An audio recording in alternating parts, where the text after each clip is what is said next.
아, 3주 만에 다시 설교하려고 하니까 떨려요. 공백이 있다라는 것 자체가 별거 아닌 것처럼 느껴질 수도 있지만 그렇지 않구나라는 생각도 가져봅니다. 제가 좀 살이 쪘나요?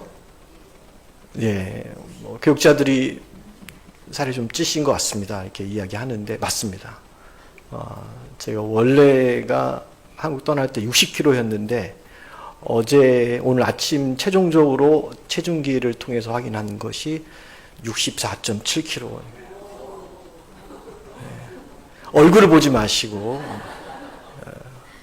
배 주위로. 제가 원래 64kg여서 2년간 1년 한 6개월 정도 3, 4kg를 감량했는데 3주 만에 다시 원래 모습으로 갔습니다. 뭘 잘 먹어서가 아니라 음식 차이가 있더라고요. 아무리 좀 채식 위주로 하려고 해도 음식 자체가 그렇지 않아서 아마 또 옛 모습으로 돌아갔는데 다시 열심히 또 운동해서 옛날 체중으로 좀 돌아가려고 합니다. 세상 아무리 좋은 곳을 다녀도 가장 편한 곳은 집이고요. 어디 가서 예배를 드려도 가장 기억에 남고 마음 편한 것이 본교회 예배 드리는 겁니다. 저도 그런 마음으로 오늘 여러분과 함께 은혜 시간을 나누려고 하는데 오늘 주신 말씀을 여러분 잘 마음에 새기고 인생의 광야, 고난, 또 환난, 어려움이 있을 때 여러분이 승리할 수 있는 그런 복된 우리 영동교회 모든 성도가 될 수 있기를 주의 이름으로 축원합니다. 인생을 살다 보면 광야를 지날 때가 있죠. 광야를 우리가 고난의 대표적인 장소 이렇게 생각합니다. 그래서 성경을 보면 하나님은 이 광야를 통해서 늘 불순종하고 원망했던 이스라엘 백성들을 믿음 있는 자들로 훈련을 하셨고요. 또 다윗도 이 광야를 통해서 더 순도 높은 믿음의 사람으로 하나님이 연단하셨습니다. 성경에 나오는 모세도 그렇고 야곱도 그렇고 요셉도 다 마찬가지 이 광야라고 하는 길을 하나님은 걷게 하셨습니다. 오늘날에도 하나님은 인생의 고난의 장소인 이 광야를 통해서 하나님의 사람들을 훈련하고 배출을 하시거든요. 그런 의미로 보면 저와 여러분은 이미 다 대학을 졸업하시고 여러분의 삶을 살고 계시는데 하나님이 세운 학교가 있어요. 이 광야대학인데 이 광야대학에 입학한 학생과도 마찬가지다라는 생각을 가져보죠. 예전에 고난과 연관된 글을 읽다가 이런 글을 제가 한번 발견했거든요. 광야대학 고난학과 재학생이라고 하는 제목의 글인데 제가 한번 읽어 드릴 텐데 여러분 들으시면서 맞다 그렇다 이렇게 동감하실 수 있는 부분이 꼭 있을 것 같습니다. 이런 내용입니다. 저는 지금 광야대학교의 고난학과에 다니고 있는 학생입니다. 총장님은 하나님이신데 슬쩍 넘어가는 일이 절대로 없는 분이십니다. 그래서 컨닝을 한다는 것도 불가능하고 시험을 볼 때 누군가의 도움을 받을 수도 없습니다. 저는 지금 성적이 별로 좋지 못해서 입학한 지 오래됐음에도 불구하고 아직 졸업하지 못하고 있는 형편입니다. 학비가 비싸냐고요? 예, 좀 비싼 편입니다. 인생을 모두 걸어야 할 정도니까요. 때로는 내 목숨까지도 저당 잡혀야 하니까 결코 싸다고는 할 수가 없습니다. 지금 제가 배우고 있는 과목은 버리기입니다. 욕심을 버려야 하고 내 고집을 버려야 하고 내 생각도 버려야 합니다. 인간적인 모든 수단과 방법도 버려야 합니다. 그리고 죽음을 배우고 있습니다. 죽은 사람은 말이 없죠. 감정도 없고 흥분할 일도 없고 실망하고 슬퍼할 일도 없습니다. 그저 담담히 하나님만 바라보는 훈련을 하고 있습니다. 또 있습니다. 하나님을 찬양하는 과목을 배우고 있습니다. 즐거울 때라면 누가 못하겠습니까? 내가 병들어도 가난해도 주님을 찬양하는 일을 배우고 있습니다. 인생의 밤이 찾아왔을 때도 하나님을 찬양하는 것을 잊어버리면 안 됩니다. 또 한 가지는 감사를 배우고 있습니다. 엎드러지고 쓰러져서 너무나 절망스러울 때도 감사하는 법을 지금 배우고 있습니다. 부유한 것도 하나님의 은혜, 가난한 것도 하나님의 주권 아래 있으니 내가 그것을 믿고 감사하는 것을 지금 배우고 있는 거죠. 그런데요, 제가 매일 낙제를 해서 이렇게 졸업을 못하고 있다는 것입니다. 이번에는 반드시 합격하리라 라는 결심을 하고 다시 도전해 보려고 합니다. 합격하는 자에게는 주님이 소망을, 희망을, 기쁨을, 문제 해결이라고 하는 졸업 선물이 주어질 것이기 때문입니다. 저는 그 선물을 받고 싶습니다. 그래서 어서 고난학과를 졸업하고 이제는 헌신학과에 들어가서 새로운 삶을 살고 싶습니다. 하나님, 이번 시험에는 꼭 합격할 수 있도록 도와주세요. 그래서 얼른 헌신학과, 충성과에 빨리 들어가 주님의 뜻대로 살고 싶습니다. 하나님의 은혜를 감사드리며 광야대학 고난학과 재학생이 이렇게 글을 썼더라고요. 어떻습니까? 누가 썼는지 모르지만 내용이 상당히 공감되고 우리 마음에 와닿지 않습니까? 그래서 오늘은 광야대학 고난학과 재학생의 대표격인 요나 선지자를 통해서 저와 여러분이 인생의 광야, 고난, 어려움을 만났을 때 반드시 배우고 이수해야 할 과목 3가지를 함께 은혜로 오늘 이 시간에 나누려고 합니다. 이걸 통해서 저희 여러분이 다 합격하고요, 주님이 원하시는 그 멋진 인생을 살아가는 우리 모두가 될 수 있길 주의 이름으로 축원합니다. 첫 번째죠. 광야대학에서 제일 먼저 배워야 할 과목은 기도입니다. 기도. 어느 날 하나님이 요나 선지자에게 나타나셔서 너는 니느웨로 가서 하나님 말씀 전하라 이렇게 이야기했죠. 근데 요나가 니느웨와는 정반대인 다시스로 가는 배를 타고 도망가다가 도중에 큰 풍랑을 만나게 되고 결국 바닷속에 빠지게 됩니다. 그때 기다렸다는 듯이 어디선가 큰 물고기가 나타나서 요나를 삼켜버립니다. 이것이 곧 요나에게 찾아온 인생의 최대의 고난, 광야죠. 이것이 1장의 내용이에요. 제가 3주 전에 1장을 가지고 여러분과 함께 은혜를 나눴습니다. 그때 요나가 제일 먼저 했던 것이 오늘 2장 1절로 시작이 되거든요. 뭐라고 기록이 되어 있느냐? 이렇게 되어 있습니다. 요나가 물고기 뱃속에서 그의 하나님 여호와께 기도하여. 그러면서 2절부터 긴 기도문이 나옵니다. 10절까지. 다시 말해 광야대학에 입학하자마자 제일 먼저 했던 것이 뭐냐? 기도였다는 겁니다. 이처럼 고난이야말로 진정한 기도를 가르쳐주는 최고의 스승이다. 요나가 캄캄한 물고기 뱃속에서 할 수 있는 일이 무엇이 있었겠습니까? 기도밖에는 할 수 있는 게 없는 거예요. 이렇게 기도밖에는 할 수 있는 일이 없을 때 우리는 그때 제대로 기도를 배우죠. 아, 이게 기도구나. 이 기도를 통해서 하나님 이렇게 역사하시는구나. 영적인 교훈을 배우고 체험을 할 수 있는 너무나도 좋은 기회라는 겁니다. 다윗을 생각해 보세요. 다윗이 사울왕을 쫓겨서 광야 생활을 시작했을 때 할 수 있는 일이 무엇이었겠습니까? 광야에는 할 수 있는 일이 없어요.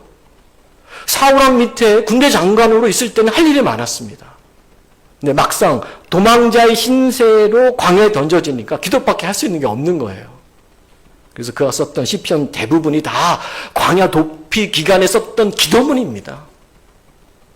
하나님이 광야를 통해서 다윗에게 더 많이 기도하라고 하는 기도의 훈련, 이 과목을 던져준 거죠. 저와 여러분도 경험하는 광야도 상황은 비슷하지 않습니까? 사람이 살다가 어느 날 갑자기 무언가를 잃어버리면 나도 모르게 고난대학에 자동으로 입학이 되어져 있더라고요. 그게 직장이 될 수도 있고, 어떤 사람에게는 사랑하는 사람을 잃어버리는 그 순간일 수도 있고, 건강이 될 수도 있고, 돈이 될 수도 있고, 내 의지와는 전혀 상관없이 한순간에 그 대학에 그냥 입학해 되어져 있는 거예요. 생각해 보세요. 사람이요, 잘 살다가 갑자기 직장을 잃고 건강을 잃어버리는 그 순간에 할 일이 없습니다. 그때 깨어있는 성도는 오직 기도밖에는 할 수 있는 일이 없구나라는 것을 알기에 기도의 자리를 찾는 거예요. 새벽의 자리를 찾고 주님이 기도하라고 하는 그 기도의 자리에 내 모습이 나오는 거죠. 왜요? 하나님 훈련하니까. 그때 저 심령 깊은 곳에서 진짜 기도가 터집니다. 그 이전에도 기도를 하는데 그때 기도와 고난 가운데 훈련시키는 그 기도의 질적 차이가 있습니다. 그냥 기도가 나와요. 간절한 기도가 나와요. 내 영혼 깊은 곳에서 나를 주님 앞에 기도하게 하는 것은 고난이구나 라는 것을 그때 깨닫죠. 아이들과 함께 오랜만에 만나서 지내니까 너무 좋더라고요. 아이들의 인생을 첫째부터 셋째까지 하나하나 보면서 부모로서 갖는 안타까움이 있죠. 늘 못해준 것만 생각납니다. 이렇게 했으면 더 좋았을 것을 하지 못했구나. 그들의 인생을 앞으로 살아갈 그 모습을 보면서요, 제가 새벽에 잠을 깨워서 제일 먼저 한 것은 간절한 기도입니다. 누가 시켜서가 아닙니다. 그냥 나오는 겁니다. 내가 사랑하니까. 그들 인생이 잘 되기를 바라니까. 누가 시켜서가 아니라. 고난 가운데 기도하는 요나를 보십시오. 그가 드리는 기도가 신학적입니까? 화려한 미사구로 쌓여져 있습니까? 아닙니다. 그냥 간절히 부르짖는 거예요. 내 상황이 이렇습니다. 그러나 이 상황 가운데서도 나는 주님 앞에 기도하겠습니다. 이처럼 광야대학에서 하나님이 요구하시는 것은 저와 여러분의 간절한 부르짖음, 주님을 찾음, 하나님께 나아가는 것, 주님의 임재와 기도라는 상황이죠. 놀랍게도 하나님이 원하시는 그 간절한 기도의 분량이 채워지니까 자연스럽게 광야 생활이 끝나면서 회복의 역사가 뒤따라오더라고요. 오늘 예배드리는 여러분들 가운데 혹시 요나처럼 앞이 캄캄하고 숨막히는 물고기 뱃속처럼 어두운 그런 고난의 상황 가운데 있는 분이 계십니까? 무조건입니다. 요나처럼 엎드려 기도할 수 있기를 바랍니다. 고난은 기도하라는 하나님의 강력한 영적 사인입니다. 요나서가 총 4장으로 되어 있죠. 그 중에 4분의 1을 차지하는 2장 전체가 요나의 간절한 기도로 채워져 있습니다. 그리고 요나서 2장이라는 기도의 분량이 딱 채워지니까 드디어 물고기 뱃속에서 나오게 되어서 3장으로 넘어가는 이 놀라운 연결성을 우리는 볼 수 있는 겁니다. 야고보 사도의 말씀이 기억나지 않습니까? 5장 13절. 너희 중에 고난 당하는 자가 있느냐? 그는 기도할 것이고. 즐거워하는 자가 있느냐? 하나님께 찬양할 것이고. 병든 자가 있느냐? 교회 장로들을 청하여 그에게 기름 부음을 받게 하고 기도하라.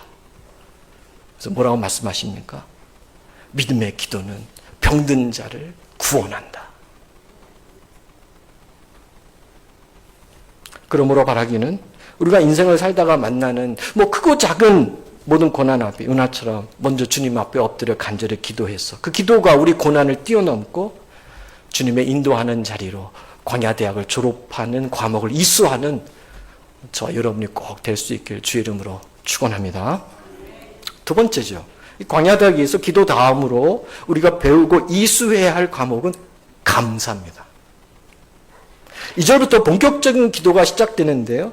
자신이 받는 고난 때문에 여호와를 불러 아랬다라고 고백하고 있습니다. 근데요, 잘 보면 요 앞장 1장을 보면 하나님이 먼저 요나를 불러서 니느웨로 가라고 말씀하셨거든요. 그런데요, 요나가 듣지 않자 2장에서는 요나가 하나님을 부를 수밖에 없는 상황에 처해지더라는 겁니다. 여러분, 그래요. 하나님이 우리를 부르실 때, 저와 여러분을 부르실 때 내가 그 말씀 앞에 도망하거나 귀를 닫거나 불순종하면 나중에는 반드시 우리가 하나님을 부를 수밖에 없는 상황에 처해진다는 겁니다. 그래서 요나가 하나님께 본격적으로 부르짖기 시작하는데 오늘 저와 여러분이 살펴볼 내용은 그의 기도와 결과입니다. 절망과 그 고난 속에서 부르짖음으로 시작됐던 요나의 기도가 놀랍게도 잘 살펴보면 후반부로 가면 기도 내용과 방향이 바뀌더라는 거예요. 마지막 기도의 절정에 이르러 9절에 이르러서는 감사로 끝이 납니다. 우리 9절 말씀 한번 다시 볼까요? 자, 이렇게 되어 있죠.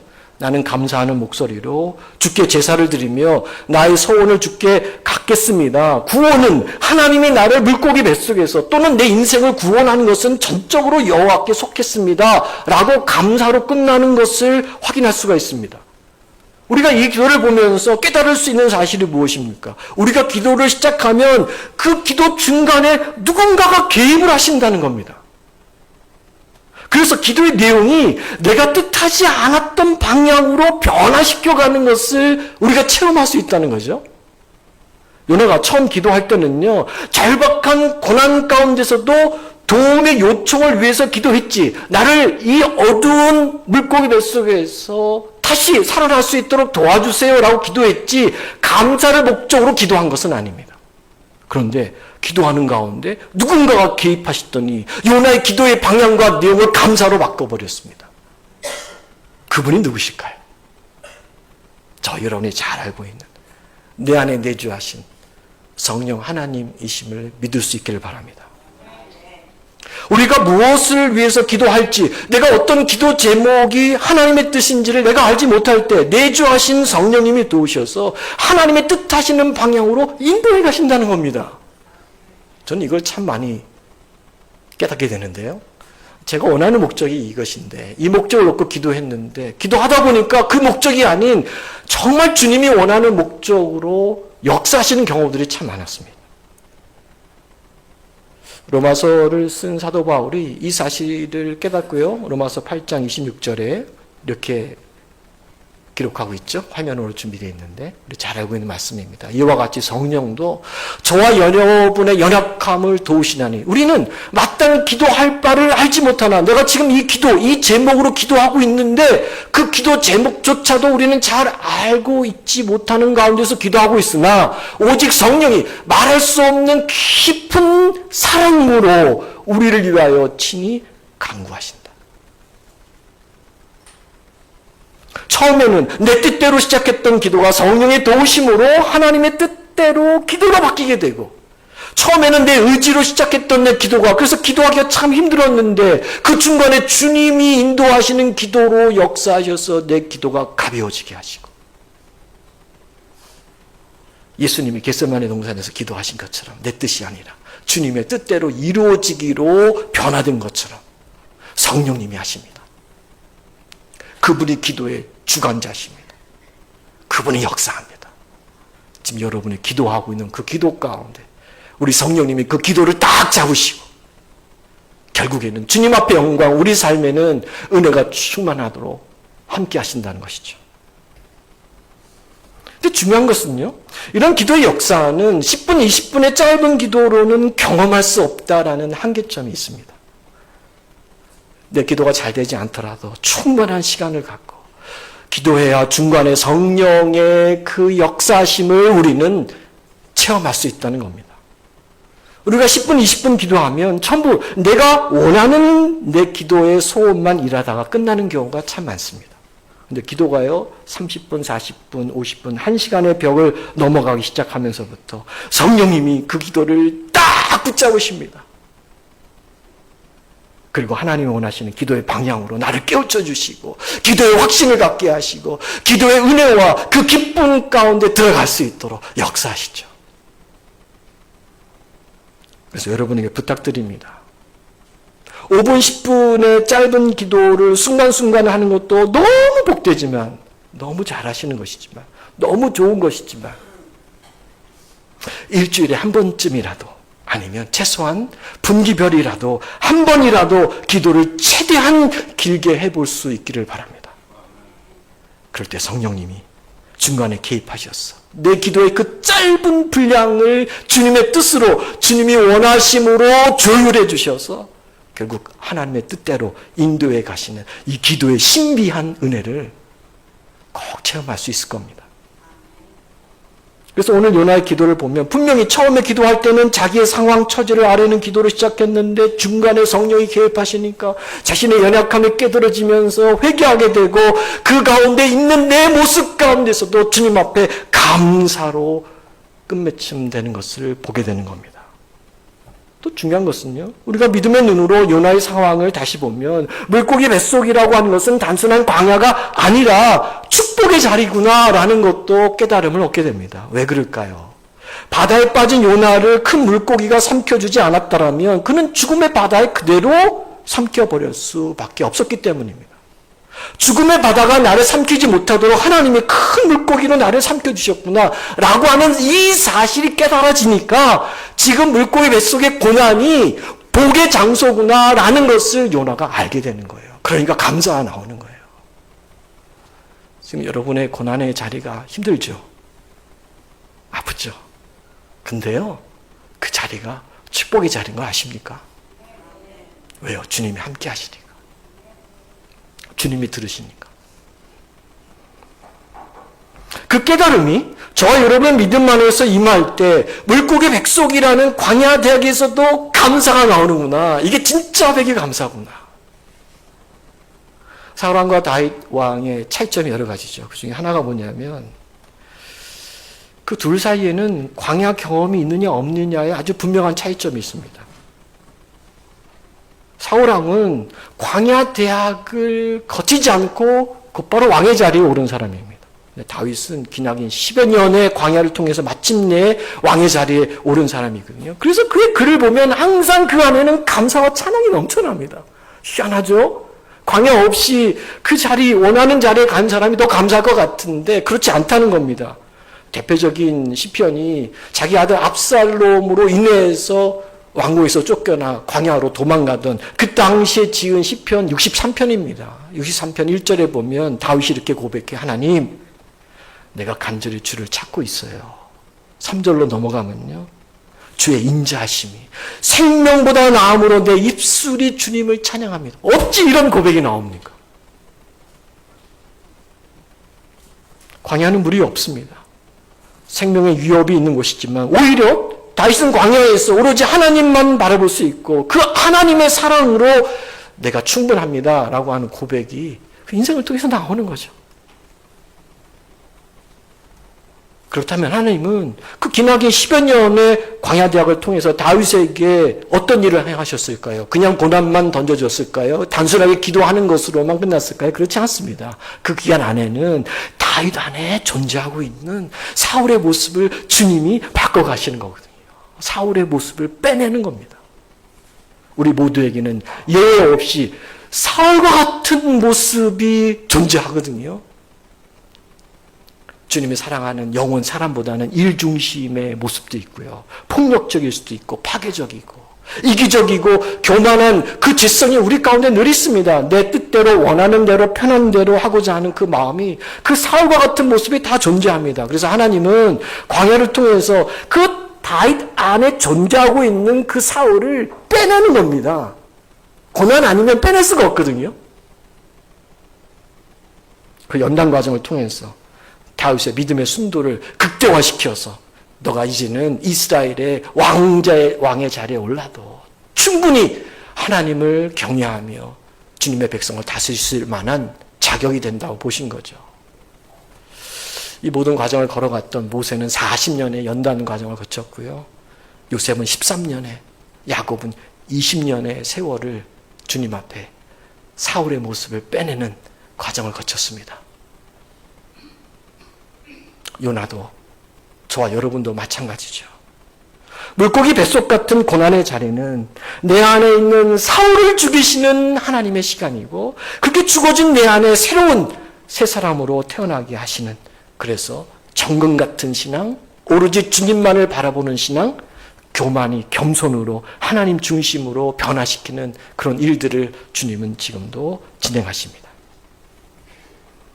오늘 두 번째 영적 교훈을 요약해보면 이런 것 아닙니까? 하나님의 광야대학에 제일 먼저 기도하게 하시고 그 기도 가운데 고난의 장소가 축복의 장소구나 라는 그 깨달음으로 주님 앞에 감사가 회복되게 하시고, 그리고 그 감사가 회복될 때 광야대학을 졸업시켜 주신다는 거죠. 그래서 결론적으로 저는 이렇게 생각합니다. 광야대학 고난학과의 마지막 졸업 논문이 감사구나. 여러분의 입술에서 감사가 나오면 이제 광야대학 졸업입니다. 목사님 아직 감사가 안 나오는데요. 더 훈련 받는 거죠. 누가 시켜서의 감사가 아니라 내 심령에서 그냥 주님 앞에 감사가 나오면 너 이제 졸업이야. 그렇게 되는 겁니다. 바라기는 간절한 기도 중에 요나처럼 저와 여러분의 믿음의 눈, 영적인 눈이 열려서 내가 지금 당하고 있는 고난 중에서 주님 앞에 드리는 감사가 회복되고 요나서 2장을 끝마침하고 3장으로 넘어가는 저와 여러분 꼭 될 수 있길 주의 이름으로 축복합니다. 마지막이죠. 광야대학을 통해서 마지막 저 여러분이 꼭 배워야 할 과목은요, 소명입니다. 사명이라고도 표현하죠.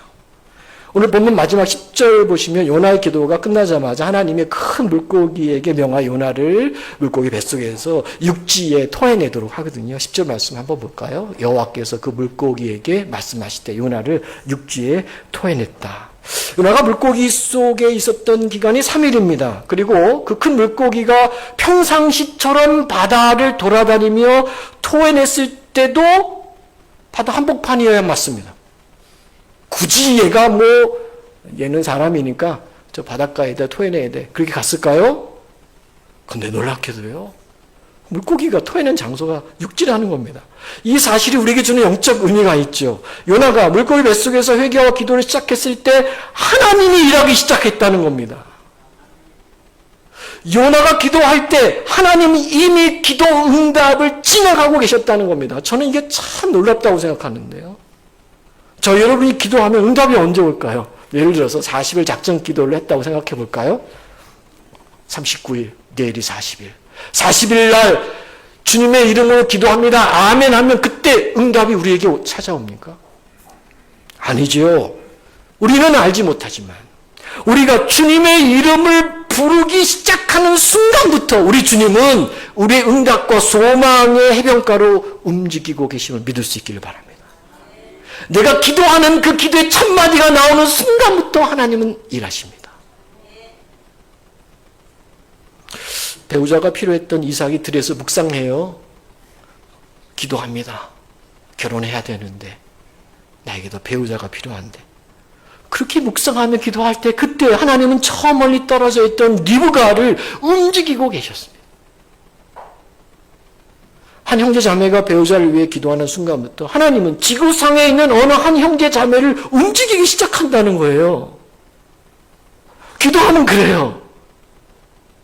움직여서 내 옆으로 오게 하든지 아니면 나를 움직여서 그 응답 옆으로 가게 하시는 것이 하나님입니다. 저의 경우는 어디에 해당될까요? 저는 아내가 기도해서 아내 곁으로 갔던 사람인 것 같습니다. 저는 배우자를 놓고 그 당시 기도하지 않았거든요. 아내 이야기를 들어보니까 아내는 열심히 기도했대요. 머리 색깔, 혈액형, 키 정반대로 되었지만 아내가 기도해서 전 옆으로 간 것 같습니다. 태평양을 건너서 하나님의 역사입니다. 저 여러분이 기도할 때 이 사실을 굳게 믿을 수 있기를 바랍니다. 우리가 절망과 고난 속에 있더라도 기도하는 순간부터 하나님은 광야대학 통과 그리고 주님이 원하시는 멋진 사명의 길로 걷게 하신다. 오늘 본문 말씀을 보면 물고기 요나를 바닷가에 토해냈는데 그 위치가 중요하죠. 단순히 요나를 살리기 위한 목적이라면 아무 육지에나 가까운 육지에 토해내면 됩니다. 근데 물고기가 요나를 토해냈는데 니느웨 근처 육지에다 토해냈거든요. 하나님의 광야 대학을 통해서 우리에게 요구하시는 것은 내가 원하는 자리가 아니구나. 하나님이 원하시는 사명의 자리로 주님은 돌려보내시는구나.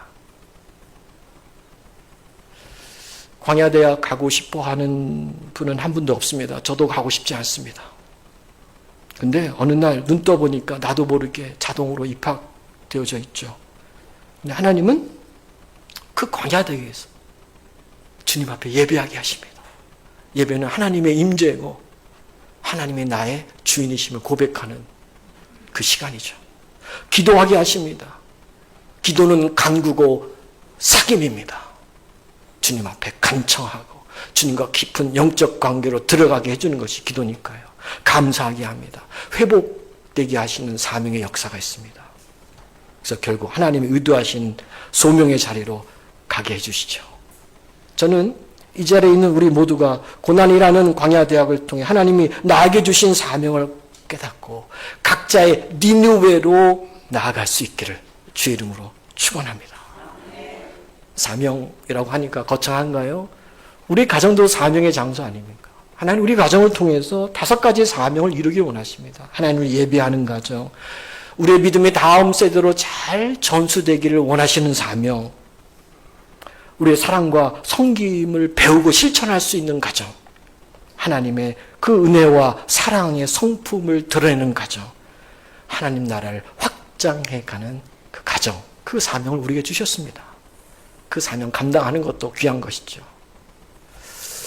저는 3주간의 안식월을 가족과 보내면서 많이 걱정했거든요. 다 큰 아이들과 하루 이틀 길게 잡아 한 4일 정도는 별 문제 없을 텐데 그 시간 넘어가면 반드시 싸울 일이 생길 거다.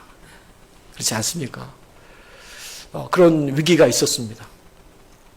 주님이 지혜를 주시고 다 성장한 아이들의 그 의지와 생각을 꺾지 않고 그들의 생각이 주님 앞으로 잘 다듬어지기를 인도해 가시는 하나님의 손길이죠. 제가 지내면서 가장 행복했던 순간이 2번 있었는데, 첫 번째는 제가 요리를 잘하는 건 아니지만 우리 아이들을 위해서 제가 직접 요리를 저녁에 만들고 함께 식탁의 자리에서 음식을 나누고 그들의 삶의 이야기를 듣고 밖에 산책을 하고 커피를 마시고 함께 주님 안에서 즐겁고 행복하고 웃고 떠드는 그 순간이 이렇게 귀한 것이구나. 예전에 몰랐거든요. 예전에는 너희들이 원하는 어느 위치 또 너희가 원하는 목표에 도달했을 때가 기쁨이라고 생각했는데 그게 아니더구나. 주어진 그 시간에 함께 모여서 서로의 사랑과 관심과 배려로 이야기를 나눌 때 그게 행복이구나. 제가 2번 그 순간을 체험했습니다. 그래서 하나님께 감사했습니다. 우리에게 주어진 가정의 소명이 그런 겁니다. 온 가족이 함께 예배드리죠. 눈에 넣어도 아프지 않는 우리 자녀들. 우리 자녀들이 잘 되기를 바라기를 늘 바라는 부모의 마음.